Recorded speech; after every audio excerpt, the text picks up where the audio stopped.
तो hello friends, आज की इस वीडियो में हम देखेंगे भारतीय संविधान का भाग 2, जिसका नाम है नागरिकता। नागरिकता किसे कहते हैं? नागरिक कहते हैं जो व्यक्ति जिस देश में रहता हो उस व्यक्ति को उसी देश का नागरिक कहा जाता है। अब देखते हैं हम नागरिकता कि इसमें हम देखेंगे कि किस किस प्रकार से नागरिकता दी जाती है। ठीक है, तो चलते हैं। तो भारतीय संविधान भाग 2 नागरिकता, ये जो है अनुच्छेद 5 से लेकर 11 तक है। तो अनुच्छेद 5 कहता है प्रारंभ में ही नागरिकता। प्रारंभ में ही नागरिकता का मतलब है कि जो भारत में ही जन्मा है या उसके माता या तो पिता भारत में रहते हैं या उनका परिवार या इनका मूल निवास भारत में है तो वह भारत का नागरिक है। अगले नेक्स्ट पे चलते हैं। फिर आता है आर्टिकल 6। आर्टिकल 6 और 7 ये जो है ये 1947 की सिचुएशन को देखते हुए ही जोड़ा गया था। इसका वर्तमान में कोई महत्व नहीं है। इसमें कहा गया है पाकिस्तान से भारत को प्रव्रजन करने वाले कुछ व्यक्तियों के नागरिकता के अधिकार।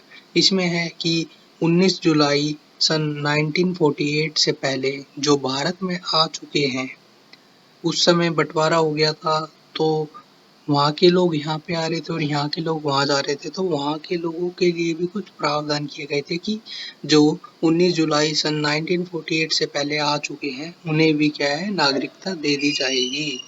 फिर आता है आर्टिकल 7। आर्टिकल 7 भी इसी प्रकार का है। इसमें कहा गया है कि 1 मार्च सन 1947 से पहले जो भी व्यक्ति भारत में आ चुका है वह भारत का मूल निवासी कहलाएगा। चलते हैं अब आर्टिकल 8।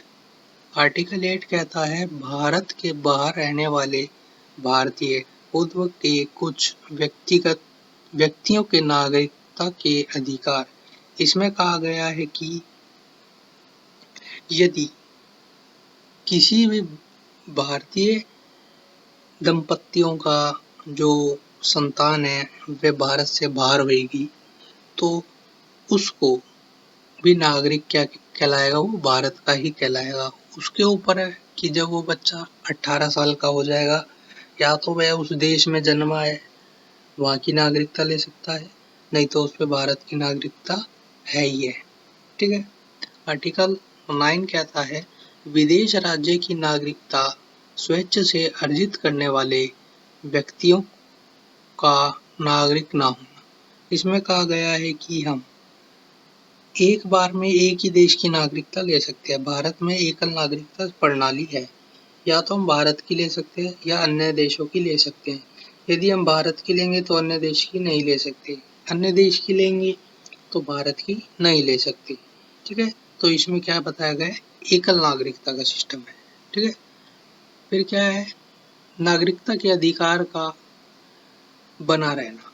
आर्टिकल 10 कहता है कि देखो हमसे कोई भी हमारी नागरिकता नहीं छीन सकता, लेकिन यदि हम देशद्रोही का काम करेंगे अर्थात जैसे आतंकी गतिविधियों में जाएंगे तो हमारी नागरिकता छीनी जा सकती है।